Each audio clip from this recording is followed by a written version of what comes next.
This is episode 9 of the Latter-day Saint Geeks podcast. I'm Spencer, and in this episode, TJ and I discuss the First Doctor, his relationships with his companions, and his time in the TARDIS.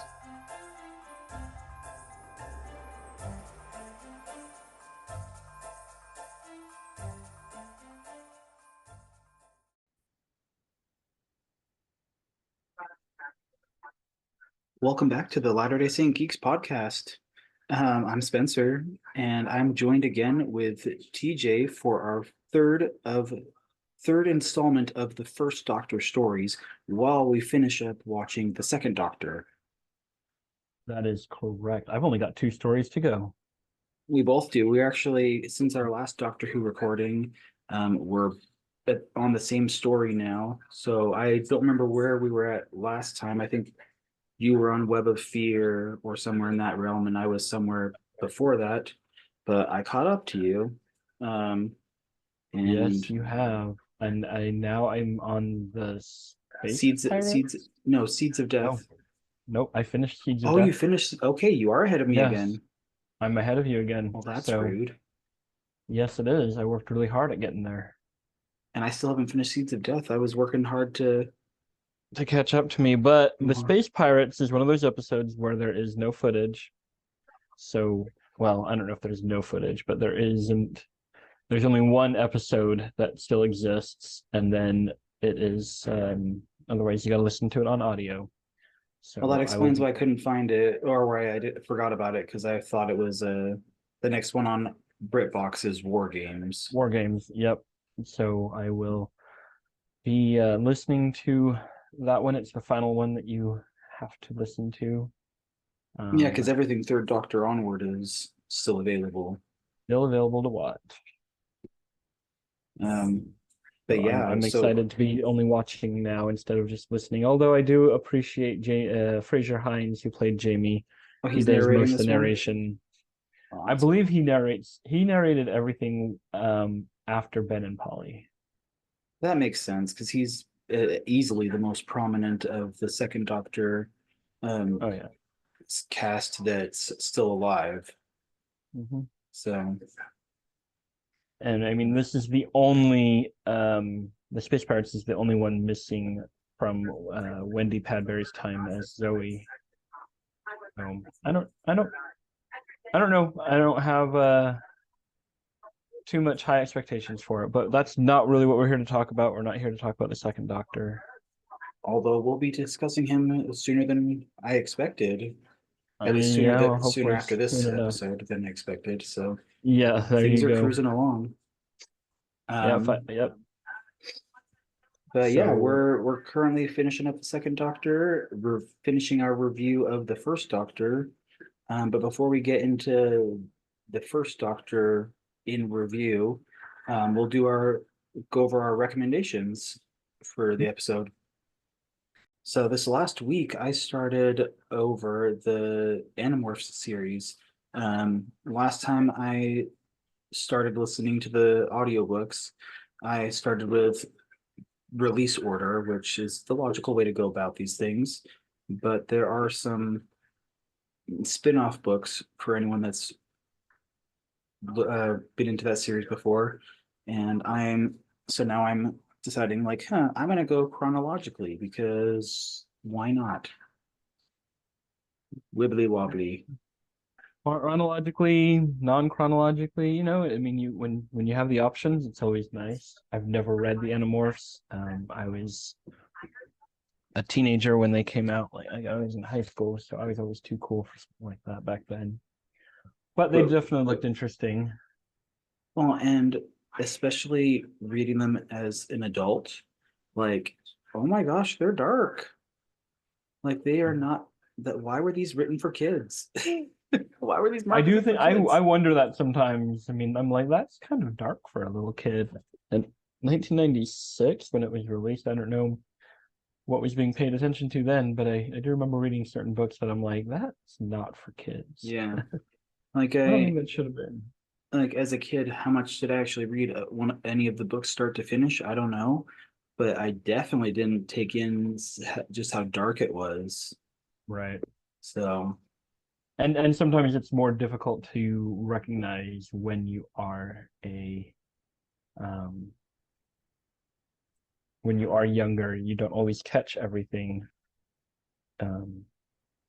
that's being said there in a book, and just it goes over your head, but you just catch the sentence and move on.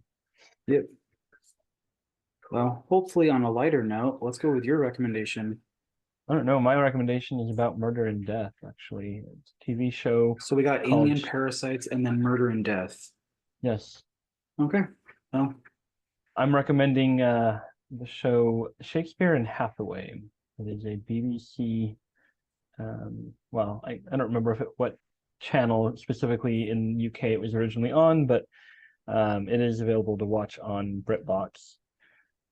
Basically, it is a former hairdresser who joins up with and it makes sense when you watch the first episode, who joins up with a private investigator, and they become Shakespeare and Hathaway, the private investigators. Luella Shakespeare is portrayed by, for Doctor Who fans, her name is Jo Joyner. She played Linda with a Y in not Linda with an I. not Linda with an I, Linda with a Y in Bad Wolf. The episode Bad Wolf at the end of the first Bad Wolf and whatever the finale is called. In the final two episodes of the first season of Doctor Who, Parting of the Ways, that's what it's called. For a second, I thought you were about to say the first Doctor, and I was gonna. She was a really young person, if that was the case. I don't think she would have been old enough to have been with the first Oh Doctor. no, I thought you were calling Christopher Eccleston the first Doctor for a second, and that would be a very Oh bad slip no, of the the tongue. first series, first season, whatever you want to refer to it. It just would have been Series it would have been a one, really shameful Ninth slip of the tongue. Doctor. It would have been. Mm-hmm. The word first is involved. So the last two episodes of Christopher Eccleston's time as the Doctor, you've I was got literally Joe talking to a patient today about how Christopher Eccleston's her favorite Doctor, and I can't disagree with her too much. Only David Tennant snuck his way above, but for only doing one season, Christopher Eccleston was amazing and really left that his he mark. was that he was. By the way, her name is Linda Moss. She did have a last name. She does have a last name in the show somewhere. Yep, Linda Moss from Big Brother. Linda Moss from the Big Brother in world of Doctor Who. Shakespeare and Hathaway. 200,180. Yeah, It's great. In her show Shakespeare and Hathaway, it's a really comical murder mystery type show. It's very lighthearted. It was very enjoyable. My wife and I watched all 4 seasons of it. Unfortunately, there's only the 4, and we've kind of introduced it to a few other people, and so it's a show that we've watched all the way through, and we can watch all the way through again. And mostly, Nice. with her name being Shakespeare, it takes place in Stratford-upon-Avon. I don't know if that means that her character really is descendant of Shakespeare or some relative, but Certainly a reference, obviously. Definitely every episode has Shakespeare references, which is kind of a cool thing as well. And who else met Shakespeare? The Doctor. The Doctor, exactly.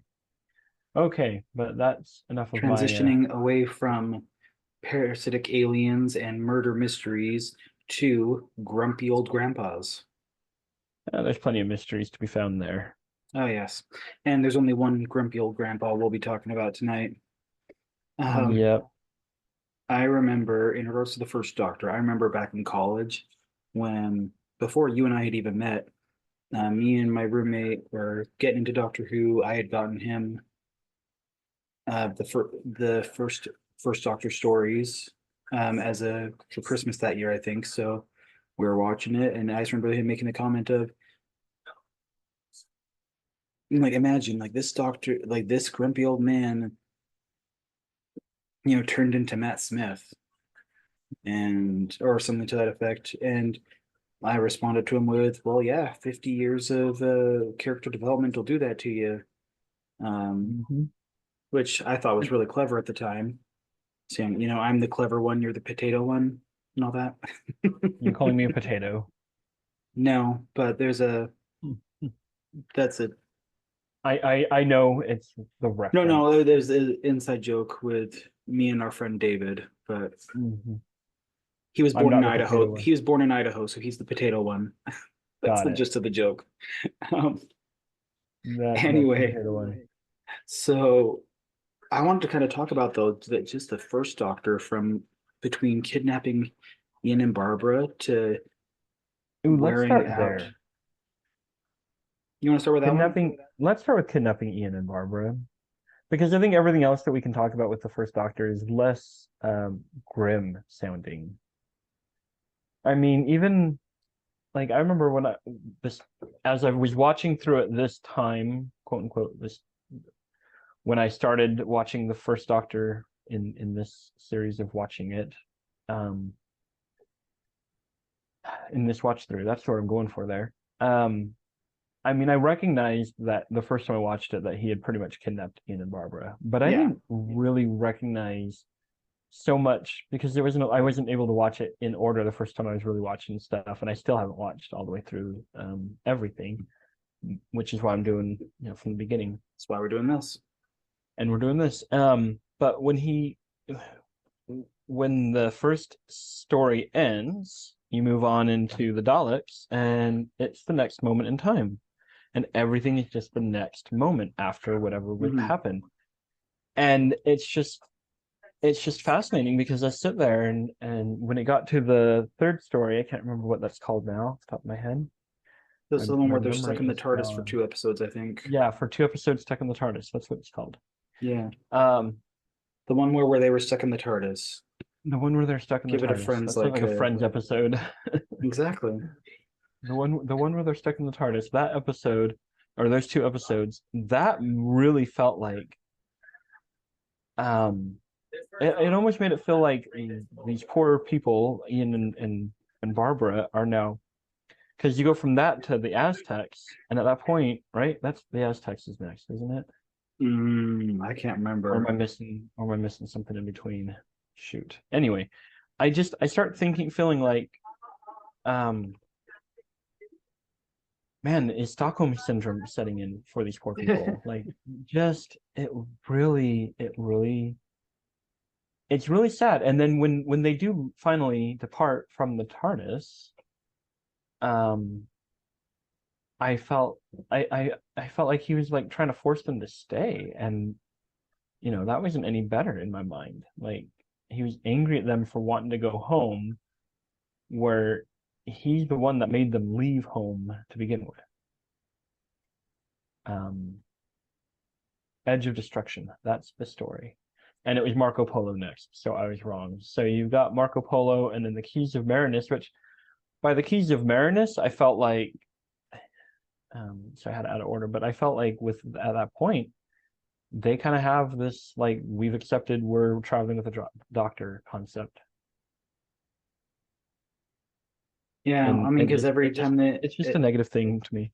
Go ahead. Sorry. well, I was just gonna say because back then, unlike the 10th, 11th, 12th, etc. doctors who can pilot the TARDIS and make it move 5 feet, um, when the first Doctor was flying around, you couldn't tell if he's going to end up 5 feet away or across the universe at the other end of time. So just the ability He to really pilot the couldn't. TARDIS was non-existent.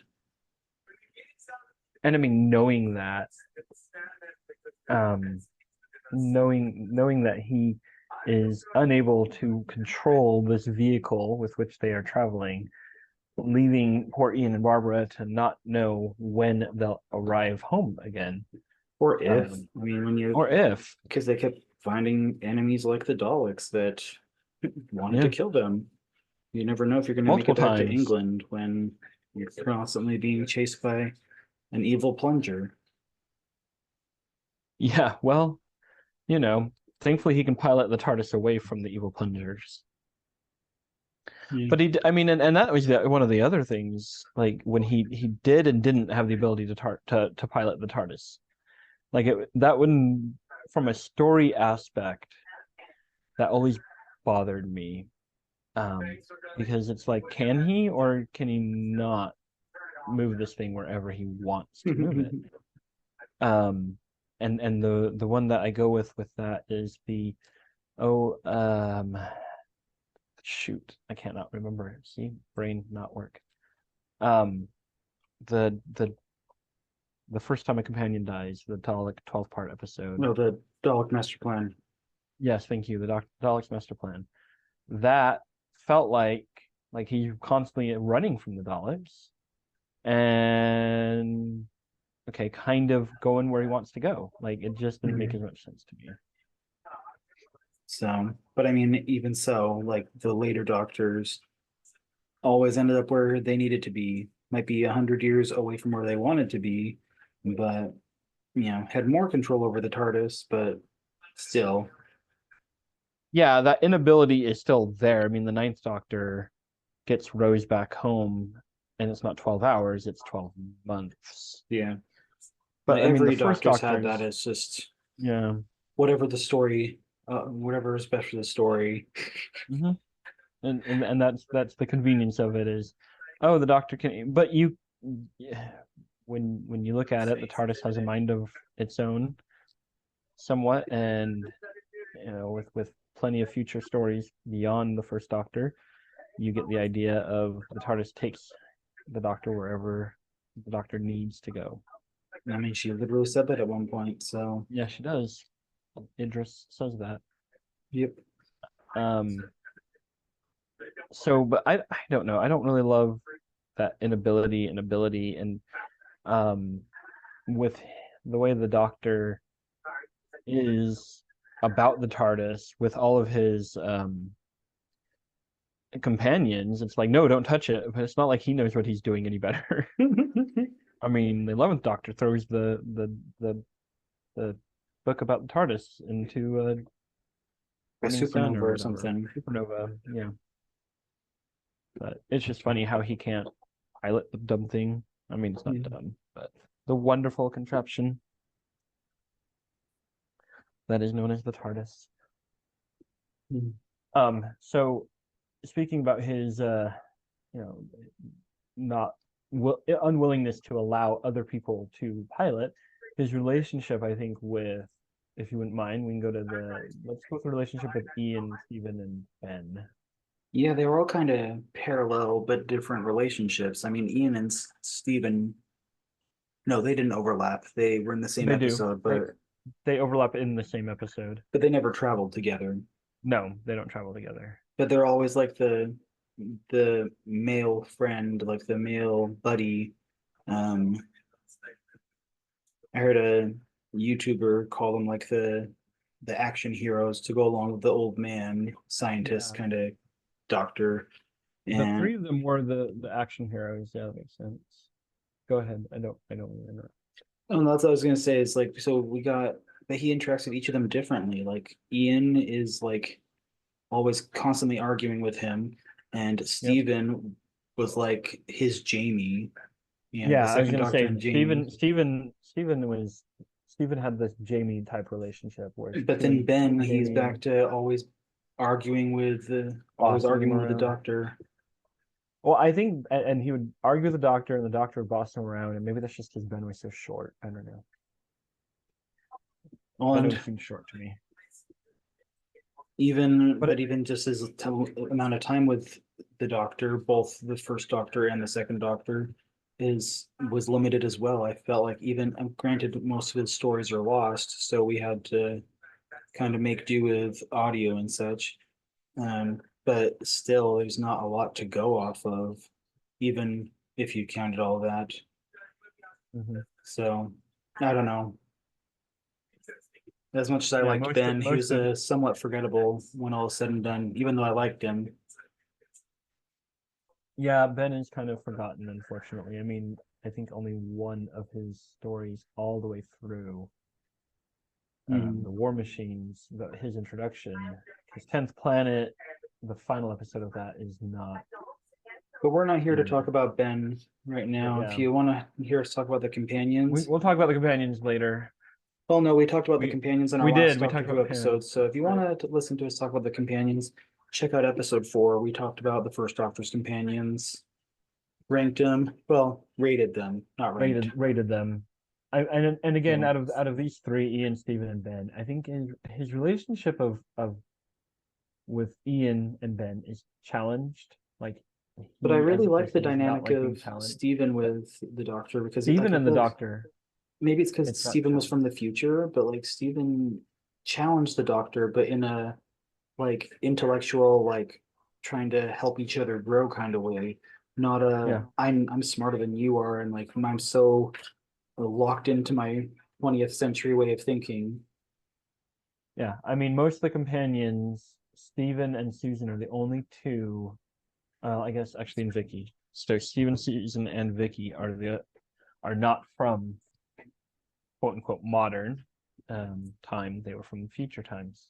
Unless you count Susan and Katarina and Sarah Kingdom, but they didn't oh, last very that's long, true. so I don't know if you even want to count them. One is past history and one is far future as But well. So honestly, that'll be a good discussion for the second Doctor because he's got companions from all over. everywhere, So, everywhen. and I have thoughts Yep. about Jamie, but again, that's a second Doctor We discussion. can talk about the second Doctor later. So we got the Ian versus Steven versus Ben, the sidekick, the action hero, but then you've got well, you've got Barbara, who never really truly gets replaced.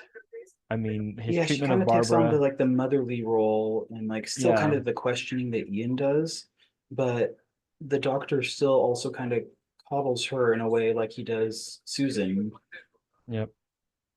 But I mean, But again, we discussed Barbara in our last Doctor Who episode, but like she just well, never it's more the seems to get relationship between along. him and Barbara. Yeah, No, but I'm saying like we talked about how she never yeah, really accepted being the TARDIS, and I think that impacted her relationship with the Doctor. That she yeah. was always looking to leave, which who can blame her? She was Nope. taken against her will, but at the same time, it's just accept your reality too. And I think that made a difference there between compared to Susan, Vicky, even Dodo wanted to be there. Um, Yeah. I mean, but Susan, Vicky, Dodo, and Steven all wanted to be there. And with the Doctor, he treated those who wanted to be traveling with him. And maybe that's part of it is if you don't want to be with me, go away. But of course, yeah, that leads back to the kidnapping of Ian and Barbara idea. But with Susan, Vicky, Dodo, and Polly, he has more of a grandfather role. And I think it's odd because I feel like his treatment of Vicky was better than his treatment of Susan as a granddaughter. that's an interesting observation. Um, and then that kind of gets transferred onto Dodo as well, but I've already complained about Dodo enough in our last episode. So Vicky, on the other hand, so Vicky's relationship with the Doctor is my favorite because his treatment of her, he as a parent, when your child starts to discover something and learn something and see something, it's such a wonderful thing, and it brings so much joy when like when my daughter or son walked, or daughters, one of my daughters walked or my son walked, or something where they've like discovered something or see something, and that joy they feel because you get to feel it with them. Susan has been traveling with the Doctor for so long, it's not as exciting, but Vicky hasn't been anywhere. She's been stuck. She was Gone stuck through a with her trauma. father, gone through some huge trauma. Um, and then they go in into the Romans, and the way that he treats her in that, it feels like he's very protective as a grandfather. He's now taken on this Well, he other knows young how lady much as his she's been charge. hurt and he wants Hmm. to be there for her. And I think that shows like the start of his development from this grumpy old man who would have walked right back into the TARDIS and left Scarrow or whatever. And if it hadn't been for Susan wandering off or whatever.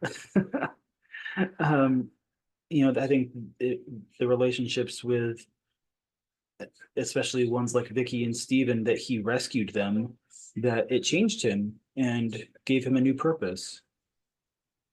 Yep, he was no longer grumpy grandpa with Vicky and Steven. He's more of a protective grandpa.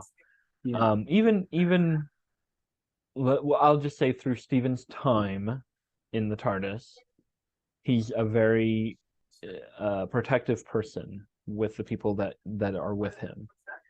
Um, he doesn't have that grumpiness, which I don't get.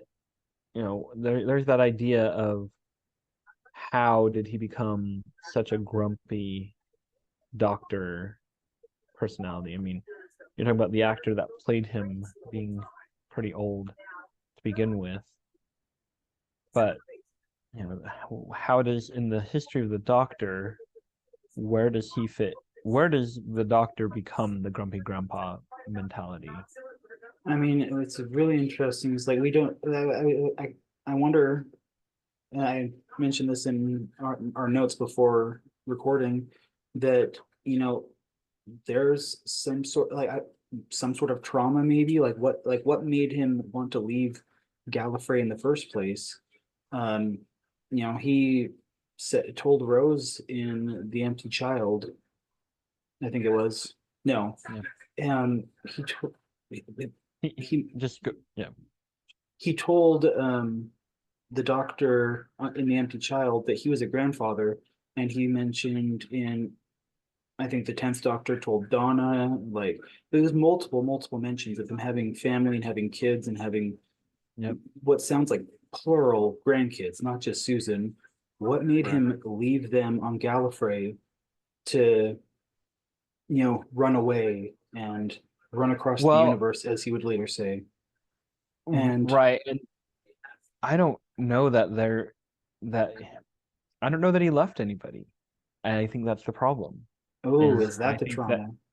I think that there's nobody left for him family wise. Now there is a comment of there's a reference I've seen where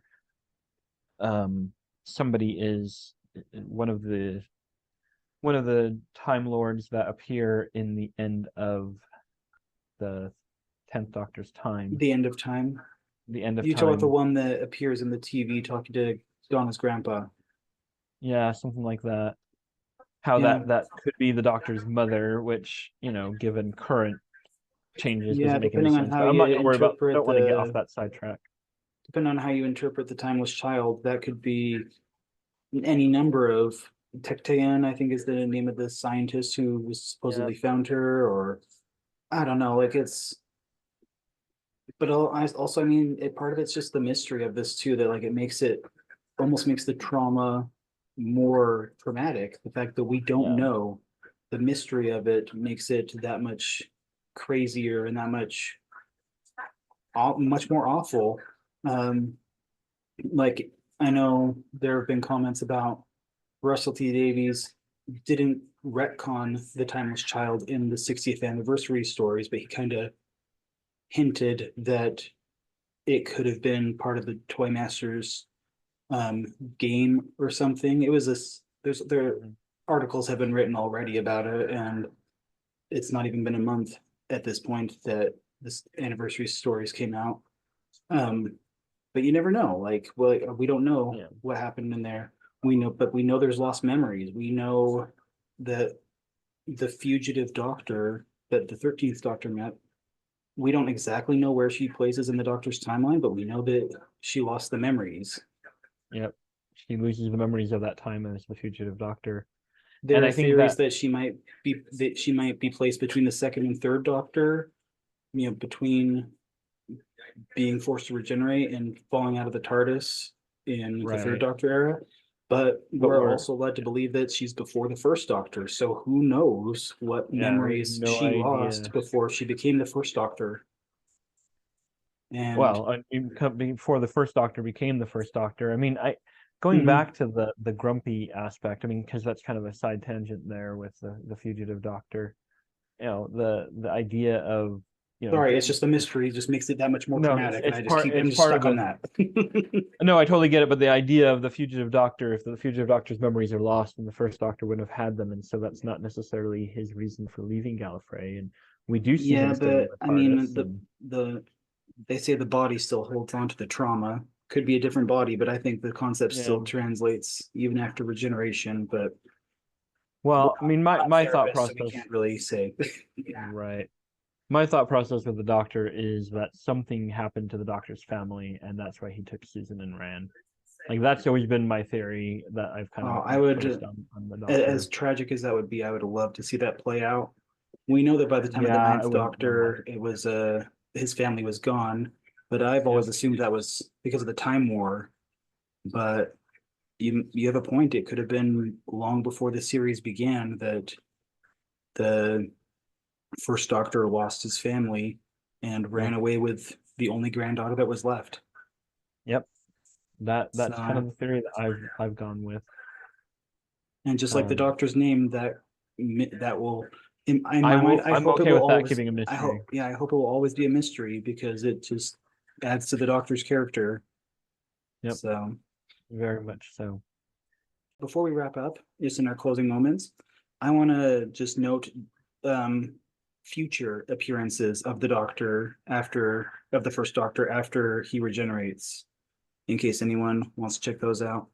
We have the three Doctors from the third Doctor era, the five Doctors the first time he was recast in the fifth Doctor era, twice upon a time, I think, with the 12th Doctor, and I feel like I'm missing something.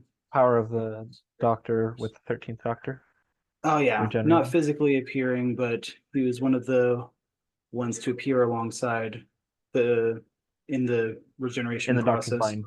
Yep. Um, and then the day of the Doctor when they all appeared. Yep.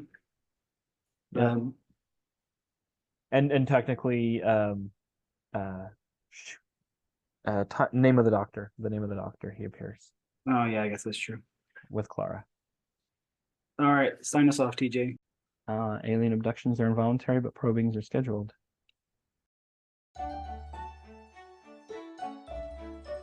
Thanks for listening to the Latter-day Saint Geeks podcast. We're members of the Church of Jesus Christ of Latter-day Saints, but we don't represent the church in any official capacity. Remember to subscribe to the podcast.